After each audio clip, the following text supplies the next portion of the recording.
اور اس لیے کہ اللہ مسلمانوں کو نکھار دے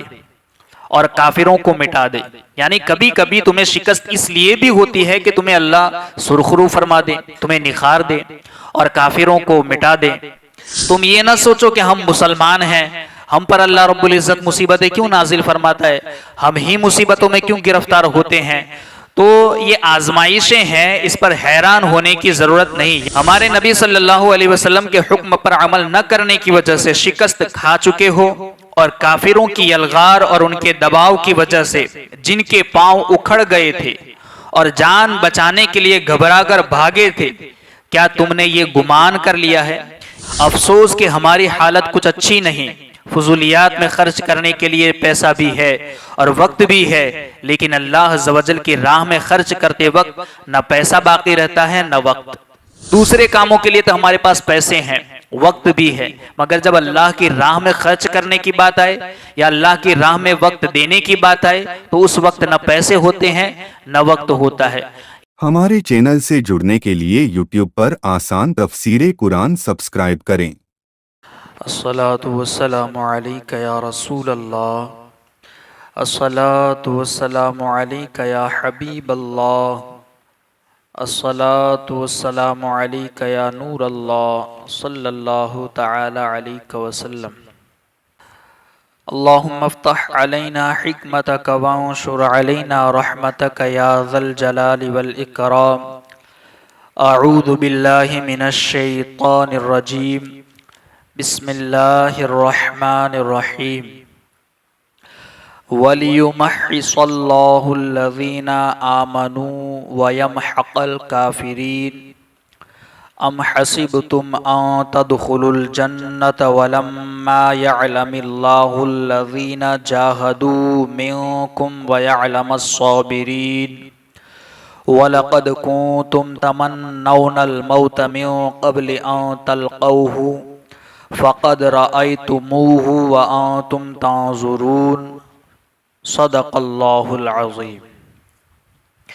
حضرات محترم، میں نے جن آیات کو تلاوت کیا ہے وہ پارہ نمبر 4 سورہ آل عمران کی آیت نمبر 141،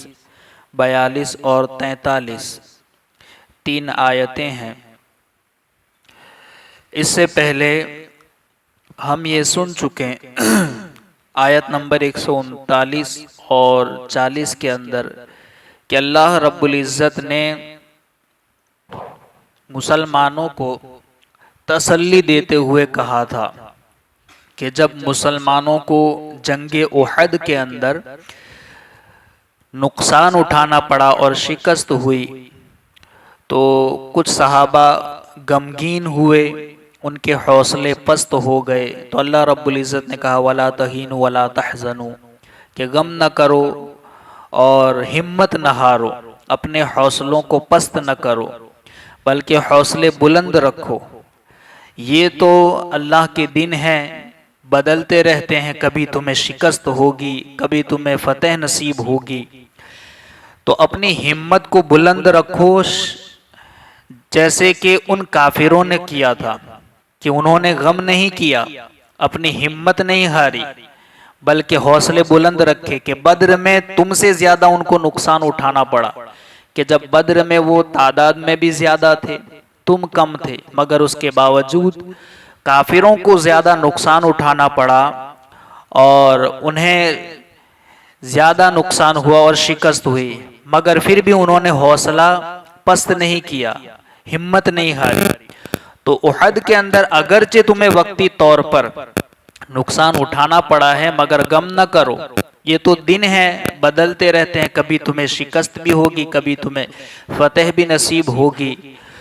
اور یہ جو کبھی کبھی تمہیں شکست ملتی ہے یا تمہیں جب فتح نصیب ہوتی ہے تو اس میں اللہ رب العزت کی حکمتیں ہیں کہ اگر تمہیں شکست ہوتی ہے تو اس شکست کے ذریعے اللہ رب العزت تمہیں مرتبہ عطا کرنا چاہتا ہے. کہ اگر شہادت ملتی ہے تو شہادت کے درجے بہت بلند ہیں، شہادت کے ذریعے اللہ تمہیں مرتبہ عطا کرنا چاہتا ہے. اور اگر زخمی ہوتے ہو تو زخمی ہونے کی وجہ سے اللہ رب العزت اس زخم کی بدولت تمہارے گناہوں کو معاف کر دیتا ہے. وہ زخم تمہارے گناہوں کا کفارہ بن جاتے ہیں۔ تو چاہے شکست ہو تو اس میں بھی اللہ کی حکمتیں ہیں، اور اگر تمہیں فتح نصیب ہوتی ہے، تم کامیاب ہوتے ہو، تو اس میں بھی اللہ کی حکمت یہ ہے کہ اللہ رب العزت تمہارے ذریعے کافروں کی تعداد کم کرنا چاہتا ہے۔ تو چاہے فتح ہو چاہے شکست ہو، اس میں اللہ کی حکمتیں ہیں، اور انہی حکمتوں میں سے ایک حکمت اللہ نے یہاں ذکر فرمائی، وَلِيُمَحِّصَ اللَّهُ الَّذِينَ آمَنُوا وَيَمْحَقَ الْكَافِرِينَ، اور اس لیے کہ اللہ مسلمانوں کو نکھار دے اور کافروں کو مٹا دے۔ یعنی کبھی کبھی تمہیں شکست اس لیے بھی ہوتی ہے کہ تمہیں اللہ سرخرو فرما دے، تمہیں نکھار دے اور کافروں کو مٹا دے۔ کافروں سے جہاد کی ایک اور حکمت بیان کی جا رہی ہے کہ کافروں سے جو مسلمانوں کو تکلیفیں پہنچتی ہے، وہ تو مسلمانوں کے لیے شہادت اور پاکیزگی کا ذریعہ بنتی ہیں۔ جو بھی ان کے ذریعے مسلمانوں کو تکلیف پہنچتی ہے، یا تو وہ شہادت یا پھر پاکیزگی یعنی گناہوں سے پاک ہونے کا وہ ذریعہ بنتی ہیں، جبکہ مسلمان جن کفار کو قتل کرتے ہیں، اور جب اگر انہیں کامیابی ملتی ہے، مسلمان ان پر غالب آ جاتے ہیں تو انہیں قتل کرتے ہیں، تو یہ کفار کی بربادی کا ذریعہ بنتا ہے، اور اس کے ذریعے تمہاری فتح کے ذریعے اللہ انہیں برباد کرنا چاہتا ہے۔ ام حسبتم ان تدخلوا الجنة ولما يعلم اللہ الذین جاہدوا منکم ویعلم الصابرین، کیا تم اس گمان میں ہو کہ تم جنت میں داخل ہو جاؤ گے، حالانکہ ابھی اللہ نے تمہارے مجاہدوں کا امتحان نہیں لیا اور نہ ہی صبر والوں کی آزمائش کی ہے۔ یعنی کہ یہاں پر مسلمان پر آنے والی آزمائشوں کی حکمت بیان کی جا رہی ہے کہ اللہ تعالیٰ کی طرف سے اگر تمہیں آزمائشیں آتی ہیں، اللہ کی طرف سے کبھی کبھی تم پر آزمائشیں آتی ہیں، تو اس پر بے قرار اور حیرت زدہ ہونے کی ضرورت نہیں کہ ہم تو مسلمان ہیں، ہمیں اللہ تعالیٰ کیوں تکلیفوں میں مبتلا فرما رہا ہے۔ یعنی اللہ کہہ رہا ہے کہ اس میں حیرت کی کوئی بات نہیں۔ تم یہ نہ سوچو کہ ہم مسلمان ہیں، ہم پر اللہ رب العزت مصیبتیں کیوں نازل فرماتا ہے، ہم ہی مصیبتوں میں کیوں گرفتار ہوتے ہیں۔ تو یہ آزمائشیں ہیں، اس پر حیران ہونے کی ضرورت نہیں۔ یاد رکھو کہ تمہارا امتحان کیا جائے گا، تمہیں ایمان کی کسوٹی پر رکھا جائے گا۔ اللہ عز و جل کی رضا کے لیے کیسے زخم کھاتے اور تکلیف اٹھاتے ہو، یعنی کبھی کبھی تمہیں آزمایا جائے گا کہ تم اللہ کی رضا کے لیے، اللہ کی رضا حاصل کرنے کے لیے کیسے زخمی ہوتے ہو اور کیسے تکلیف اٹھاتے ہو اور کتنا ثابت قدم رہتے ہو، اور دشمنوں کے حملوں کے باوجود، یلغار کے باوجود کتنی دیر تک تم اللہ کی رضا کی خاطر ثابت قدم رہتے ہو۔ تو تھوڑی سی تکلیف پر چلا اٹھنا اور دہائی دینا، شروع کر دینا ایمان والوں کا شیوا نہیں ہے۔ یعنی تھوڑی تھوڑی سی چیزوں پر، تھوڑی تھوڑی سی مصیبتوں پر، تھوڑی سی تکلیفوں پر واویلا کرنا، آہو بکا کرنا، تو یہ مسلمانوں کا، ایمان والے کا شیوا نہیں ہے، بلکہ ایمان والے کا تو معاملہ یہ ہوتا ہے کہ اگر مصیبتیں آتی ہیں تو وہ صبر کرتا ہے، اور اگر نعمتیں ملتی ہیں تو اللہ کا شکر ادا کرتا ہے۔ اور یہی ہونا چاہیے کہ اگر ہم پر مصیبتیں آئیں، تکلیفیں آئیں، وقتی طور پر اگر آزمائشیں آئیں،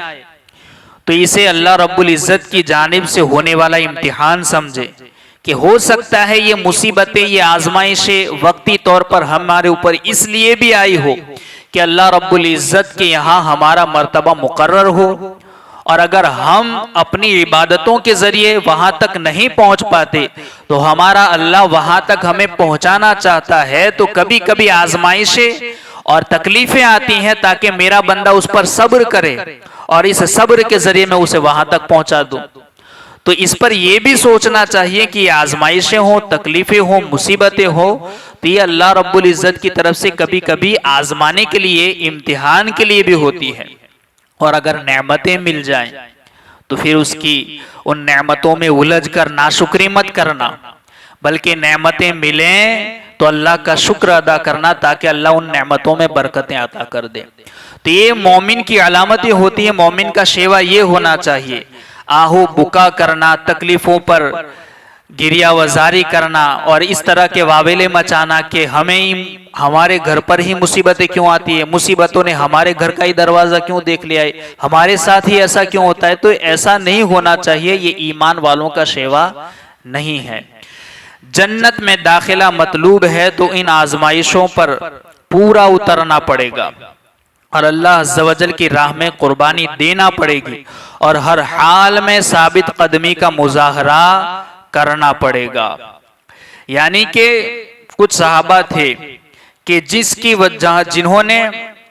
احد کے اندر نبی کریم صلی اللہ علیہ وسلم کی بات نہ مانی اور وہ اس جگہ سے اتر کر کے مال غنیمت لینے کے لیے آ پہنچے، تو اس کی وجہ سے پھر انہیں نقصان اٹھانا پڑا۔ ہمارے نبی صلی اللہ علیہ وسلم کے حکم پر عمل نہ کرنے کی وجہ سے شکست کھا چکے ہو، اور کافروں کی یلغار اور ان کے دباؤ کی وجہ سے جن کے پاؤں اکھڑ گئے تھے اور جان بچانے کے لیے گھبرا کر بھاگے تھے، کیا تم نے یہ گمان کر لیا ہے؟ یعنی یہاں مخاطب وہ لوگ ہیں جو حضور کی بات نہ مان کر نیچے آ گئے، یا وہ لوگ جو میدان جنگ سے کافروں کے ڈر سے یا ان کے یلغار اور ان کے دباؤ کی وجہ سے بھاگے تھے، ان لوگوں کو مخاطب کر کے اللہ رب العزت فرما رہا ہے کہ گھبرا کر بھاگے تھے،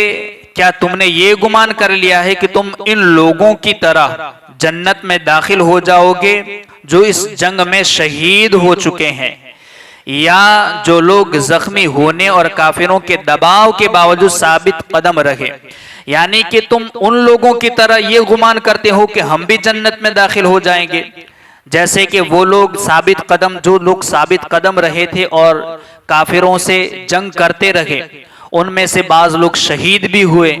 بعض لوگ زخمی بھی ہوئے۔ تو جس طریقے سے یہ لوگ ثابت قدم رہے تو اللہ رب العزت نے ان کی ثابت قدمی کی وجہ سے انہیں جنت عطا فرمائی اور ان کے گناہوں کا کفارہ ان کے زخم بنے۔ تو کیا تم لوگ، یعنی جو لوگ بھاگے تھے انہیں کہہ رہا ہے کہ کیا تم لوگ یہ گمان کرتے ہو کہ ہم بھی ان کی طرح جنت میں داخل ہو جائیں گے،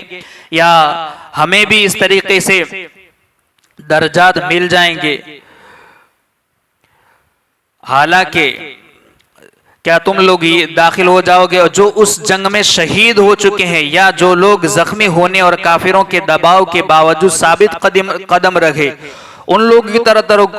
لوگوں کی طرح تم گمان کرتے ہو، اور زخموں سے چور چور ہونے کے باوجود صبر اور استقامت کے ساتھ اپنے مورچوں میں ڈٹے رہے، اپنی جانوں پر کھیل کر ہمارے نبی کریم صلی اللہ علیہ وسلم کی حفاظت کرتے رہے۔ حالانکہ ان لوگوں کا تو معاملہ یہ ہے کہ اتنی سخت حملوں کے باوجود بھی وہ ثابت قدم رہے اور حضور کی حفاظت کرتے رہے، اپنی جانوں کے نذرانے پیش کر دیے، اپنے جسموں کو زخمی کر لیا، حالانکہ یہ لوگ حضور کی حفاظت کرتے رہے۔ تو اس سے پہلی جو آیت تھی اس میں اللہ رب العزت نے یہ فرمایا تھا کہ کبھی کبھی تمہیں شکست بھی ہوگی، کبھی کبھی تمہیں فتح بھی نصیب ہوگی، تو اس میں اللہ کی حکمتیں ہیں۔ تو تم یہ گمان نہ کرو کہ اگر تم نے پاؤں اکھاڑ کر کے تم بھاگے ہو اور پھر یہ گمان کرتے ہو کہ تمہیں جنت مل جائے گی، تو ایسا نہیں ہے۔ اگر اللہ رب العزت نے جو درجات اور مرتبے رکھے ہیں اگر وہ حاصل کرنے ہیں تو پھر ثابت قدمی کا مظاہرہ کرنا ہوگا۔ اس میں ان لوگوں کی تنبیہ ہے جو احد کے دن کفار کے مقابلہ سے بھاگے تھے۔ نیز اس آیت کو سامنے رکھ کر ہمیں اپنے اعمال اور اپنی حالت پر بھی غور کرنا چاہیے کہ اگر ہمیں راہ خدا میں اپنا مال یا وقت دینا پڑے تو ہم اس میں کتنا پورا اترتے ہیں۔ یعنی کبھی کبھی ہمارے لیے بھی اس میں اعمال کے لیے اصلاح کی ایک نصیحت اس میں یہ بھی ہے کہ کبھی کبھی ہمیں بھی راہ خدا میں اپنا مال یا وقت دینا پڑے تو ہم اس میں کتنا پورا اترتے ہیں۔ ہوتا ہے کبھی کبھی افسوس کہ ہماری حالت کچھ اچھی نہیں، فضولیات میں خرچ کرنے کے لیے پیسہ بھی ہے اور وقت بھی ہے، لیکن اللہ عز و جل کی راہ میں خرچ کرتے وقت نہ پیسہ باقی رہتا ہے نہ وقت۔ یعنی یہ آزمائش ہے کہ جیسے وہ لوگ ہیں کہ انہیں اللہ رب العزت کی طرف سے آزمایا گیا کہ کبھی کبھی شکست ہوئی، کبھی کبھی فتح نصیب ہوگی، اور وہ لوگ یہ گمان کرتے ہیں کہ پاؤں اکھڑ گئے، بھاگ جانے کے باوجود یہ گمان کرتے ہیں کہ جنت مل جائے گی، تو ایسا نہیں ہے۔ اس کے لیے ثابت قدمی کا مظاہرہ کرنا ہوگا، اور اس میں ہمارے لیے بھی نصیحت یہ ہے کہ جیسے ہمارے لیے دوسرے کاموں کے لیے تو ہمارے پاس پیسے ہیں، وقت بھی ہے، مگر جب اللہ کی راہ میں خرچ کرنے کی بات آئے یا اللہ کی راہ میں وقت دینے کی بات آئے تو اس وقت نہ پیسے ہوتے ہیں نہ وقت ہوتا ہے۔ یہاں بھی ہمیں ثابت قدمی کا مظاہرہ کرنا چاہیے۔ وَلَقَدْ كُنْتُمْ تَمَنَّوْنَ الْمَوْتَ مِنْ قَبْلِ أَنْ تَلْقَوْهُ فَقَدْ رَأَيْتُمُوهُ وَأَنْتُمْ تَنْظُرُونَ، اور تم موت کا سامنا کرنے سے پہلے تو اس کی تمنا کیا کرتے تھے، اب تم نے اسے آنکھوں کے سامنے دیکھ لیا۔ یعنی کہ کچھ صحابہ تھے، جب جنگ بدر ہوئی تو جنگ بدر کے بعد پھر جو بدری صحابہ کے لیے مراتب جو بیان کیے گئے اور انہیں جو درجات ملے اور جو انعامات دیے گئے بدری صحابہ کو، تو پھر جو دیگر صحابہ جو بدر میں شامل نہیں ہو پائے تھے انہوں نے بھی تمنا کی کہ اب جب کبھی بھی موقع ملے گا سرکار دو عالم صلی اللہ علیہ وسلم کے ساتھ جنگ کرنے کا تو ہم ضرور اس جنگ میں شامل ہوں گے۔ تو اس پر یہ آیت نازل ہوئی، یعنی کہ رسول اللہ صلی اللہ علیہ وسلم کے اصحاب میں سے بعض صحابہ جنگ بدر میں حاضر نہیں ہو سکے تھے، اور وہ جنگ احد برپا ہونے سے پہلے یہ تمنا کرتے تھے کہ پھر جنگ بدر کی طرح کوئی معرکہ ہو تو وہ اس جنگ میں داد شجاعت دیں، یعنی کہ وہ شامل ہوں گے اور شہید ہو کر اللہ تعالیٰ سے اجر ثواب پائیں۔ اور جب جنگ احد ہوئی تو ان میں سے بعض کفار کے دباؤ اور ان کے رش یعنی ان کی بھیڑ کی وجہ سے ثابت قدم نہ رہے اور ان کے پاؤں اکھڑ گئے، اور بعض صبر و استقامت کے ساتھ لڑتے رہے۔ یعنی کہ جب جنگ بدر ہوئی تھی تو جو صحابہ نہیں شامل ہو پائے تھے وہ یہ تمنا کرتے تھے کہ اب جب کبھی موقع ملے گا تو ہم شامل ہوں گے۔ جنگ احد سے پہلے ان کا معاملہ یہ تھا، مگر جب جنگ احد کا موقع ملا تو وہ لوگ شامل تو ہوئے، مگر ان میں سے بعض استقامت اختیار کری، صبر کیا، ثابت قدمی کے ساتھ لڑتے رہے، مگر بعض کے پاؤں اکھڑ گئے اور دباؤ کی وجہ سے وہ بھاگ گئے۔ تو اللہ رب العزت نے ان کے اوپر عتاب فرمایا کہ تم تو موت کے آنے سے پہلے موت کی تمنا کیا کرتے تھے، سو اب تم نے موت کو دیکھ لیا ہے اور وہ تمہاری آنکھوں کے سامنے ہے۔ تو جنہوں نے اس پر صبر کیا اور استقامت کے ساتھ جہاد کرتے رہے، اللہ رب العزت نے ان کی تعریف فرمائی۔ جو لوگ بھاگے ان کے لیے عتاب فرمایا، اور جو لوگ وہاں ڈٹے رہے، جمے رہے، اللہ رب العزت نے ان کی تعریف فرمائی۔ جب بدر کے شہداء کے درجے اور مرتبے اور ان پر اللہ تعالیٰ کے انعام و احسان بیان فرمائے گئے تو جو شامل نہیں ہو پائے تھے ان مسلمانوں نے یہ تمنا کی کہ اب جب کبھی بھی ہمیں موقع ملے گا تو ہم ضرور جنگ میں شامل ہوں گے۔ لیکن جب جنگ احد کا معاملہ پیش آیا تو بعض شامل تو ہوئے، مگر جو شامل ہوئے ان میں سے بعض ثابت قدم رہے اور بعض کے پاؤں اکھڑ گئے۔ تو جن کے پاؤں اکھڑ گئے اللہ رب العزت نے ان پر عتاب فرمایا، اور جو ثابت قدم رہے اللہ رب العزت نے ان کی تعریف فرمائی۔ اللہ رب العزت کی بارگاہ میں دعا ہے کہیں سنی باتوں پر ہم سب کو عمل کی توفیق عطا فرمائے۔